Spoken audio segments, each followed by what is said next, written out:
bahwa yang berbahaya ternyata bukanlah kemiskinan harta, namun kemiskinan mindset dan mental. Maka sejak tahun 2003, saya mulai hijrah dari mengentaskan kemiskinan harta menjadi memberdayakan mindset dan mental masyarakat Indonesia.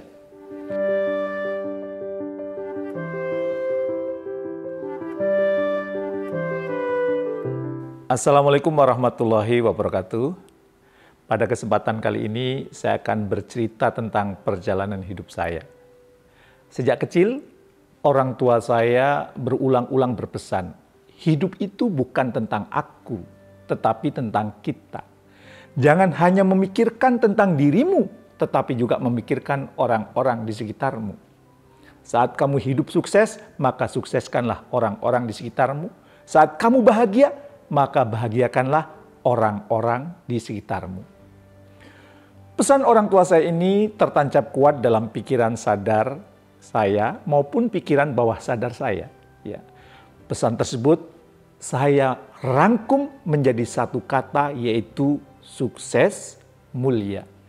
Di mana sukses ditandai oleh 4 ta, yaitu harta, tahta, kata, dan cinta yang tinggi. Dan mulia ditandai dengan memanfaatkan 4 ta yang kita dapatkan untuk menebarkan manfaat bagi orang-orang di sekitar kita.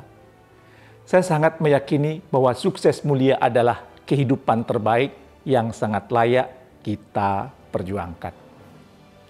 Sukses mulia adalah sebuah kontinum. Semakin sukses seseorang, semakin tinggi kemuliaan atau manfaat yang bisa diberikan. Dengan tingkat kesuksesan yang saya peroleh, saya berkomitmen untuk berkontribusi bagi negeri yang sangat saya cintai ini. Awalnya, saya ingin membantu mengentaskan kemiskinan di Indonesia karena saya pernah merasakan kehidupan yang sangat miskin. Saya tidak ingin banyak orang merasakan penderitaan seperti saya. Saya pernah hidup di tengah hutan, sering makan jagung atau tiwul sebagai pengganti nasi.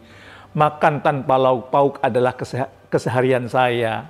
Orang tua saya pernah terjebak lilitan hutang berkepanjangan dengan para rentenir di desa.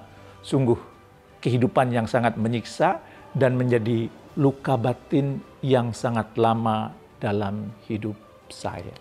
Menyaksikan orang tua saya pernah diludahi, saya sendiri pernah diludahi, saksi nyesekin dada. Saya berkata di dalam hati, jangan sampai banyak orang merasakan penderitaan seperti saya. Dihina, direndahkan, bahkan terkadang menjadi bahan tertawaan. Saya terus mencari cara bagaimana saya bisa membantu banyak orang, mengentaskan kemiskinan, memberdayakan banyak orang, membuat banyak orang semakin sukses, mulia. Akhirnya, saya berkecimpung dalam dunia pemberdayaan, khususnya pengentasan kemiskinan. Baik itu ikut terlibat program pemerintah seperti Inpres Desa Tertinggal, ya, IDT dulu pernah populer, mengabdi di lembaga yang konsen terhadap pengentasan kemiskinan, yaitu Dompet Duafa Republika. Saya pernah mengabdi di situ kurang lebih 12 tahun, serta saya membuat program-program pemberdayaan sendiri bersama keluarga saya. Pengalaman dan perjalanan itu mengantarkan kepada keyakinan saya bahwa yang berbahaya ternyata bukanlah kemiskinan harta, namun kemiskinan mindset dan mental. Maka sejak tahun 2003, saya mulai hijrah dari mengentaskan kemiskinan harta menjadi memberdayakan mindset dan mental masyarakat Indonesia. Saya bergabung di Kubik Leadership, institusi yang memiliki misi menjadi pengungkit keberhasilan bagi banyak orang, khususnya para pemimpin di berbagai perusahaan. Kami menanamkan ruh sukses mulia ke dalam pikiran para pemimpin yang menjadi klien kami, agar mereka berhasil dan di saat yang bersamaan keberadaan mereka memberi manfaat orang-orang di sekitarnya. Baik itu yang dipimpin maupun yang bukan dipimpin. Ternyata untuk mengukit keberhasilan banyak orang tidak bisa hanya dilakukan oleh sendiri. Ya, saya dan segelintir orang di Kubik Leadership tidak mungkin bisa memberdayakan banyak orang. Diperlukan pasukan besar yang militan untuk melakukannya. Untuk itulah pada tahun 2008 saya mendirikan Akademi Trainer yang melahirkan para penyeru kebaikan atau trainer di berbagai perusahaan maupun masyarakat luas. Memberikan alternatif pemberdayaan mindset dan mental yang menjadi modal untuk semakin produktif serta mampu tumbuh secara eksponensial. Akademi Trainer punya komitmen untuk mengubah dunia dengan bicara. Karena kami yakin satu peluru hanya bisa menembus satu kepala, tapi satu kata bisa menembus jutaan kepala. Akademi Trainer bukan hanya menyiapkan para penyeru kebaikan, namun ikut membantu memperbaiki kemampuan bicara atau kemampuan komunikasi antar berbagai pihak. Akademi Trainer sangat meyakini bahwa komunikasi yang sehat di dalam sebuah organisasi akan membuat organisasi tumbuh dan berkembang semakin sehat dan kuat. Semakin sukses, mulia. Setelah hampir 17 tahun saya memberdayakan SDM di berbagai perusahaan, institusi, BUMN, dan masyarakat luas, saya menemukan fakta bahwa sangatlah sulit mengajak orang untuk move on, tumbuh dan berkembang, apalagi secara eksponensial, apabila mereka masih memiliki luka batin dan emosi-emosi negatif yang kuat melekat pada diri orang tersebut.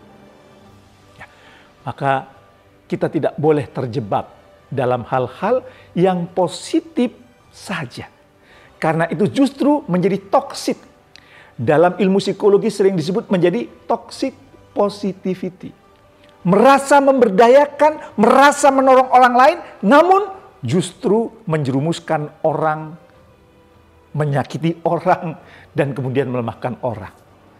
Ternyata proses memberdayakan orang dimulai dari healing, kemudian meaning, dan terakhir empowering. Atas dasar itulah akhirnya saya mendirikan Kampung Hening pada tahun 2020. Tagline yang kami usung, jalan menuju kejernihan hati. Dampak besar yang diharapkan dari pengembangan SDM tidak bisa terwujud bila dilakukan secara reaktif, parsial, dan hanya hit and run. Kami meyakini bahwa pengembangan SDM, terutama di perusahaan, perlu dilakukan secara menyeluruh, terpadu, dan berkesinambungan. Di dalamnya mencakup aspek healing, meaning, dan juga empowering. Saya sangat yakin bahwa keberadaan saya di muka bumi untuk membantu banyak pihak mencapai performa yang tinggi dengan cara yang membahagiakan, happy, melalui berbagai institusi yang saya dirikan. Kubik Leadership, Akademi Trainer, Kampung Hening, dan lembaga-lembaga lain. Saya selalu menanamkan kepada tim saya bahwa institusi yang saya dirikan adalah institusi misi yang dikelola dengan pendekatan bisnis, di mana misi memberdayakan SDM Indonesia terwujud secara berkesinambungan, tiada henti, dan jangka panjang. Meski kelak saya sudah tidak berada di muka bumi, proses pemberdayaan SDM terus berlanjut, diteruskan oleh pengganti-pengganti saya. Hingga detik ini, saya sangat meyakini bahwa apabila setiap orang memiliki hati yang jernih, mampu berkomunikasi dengan sehat, mempunyai kemampuan leadership yang memadai, bersedia menjadi agen perubahan, menemukan meaning saat bekerja, maka orang tersebut akan mampu memberdayakan diri dan memberdayakan orang-orang di sekitarnya. Menjadi sosok yang semakin sukses, mulia. Hidupnya bukan tentang aku, tetapi tentang kita. Sungguh mengasihkan, bukan? Mari kita wujudkan bersama. Siap? Jangan lupa, teruslah menjadi pemimpin yang benar-benar memimpin. Pemimpin yang hatinya bersih, piawai dalam berkomunikasi, didasari value yang kuat, dan memperjuangkan kehidupan terbaik, sukses, mulia. Baik bagi diri Anda maupun buat orang-orang di sekitar Anda. Bahkan untuk negeri yang kita tempati bernama Indonesia. Terima kasih. Assalamualaikum warahmatullahi wabarakatuh.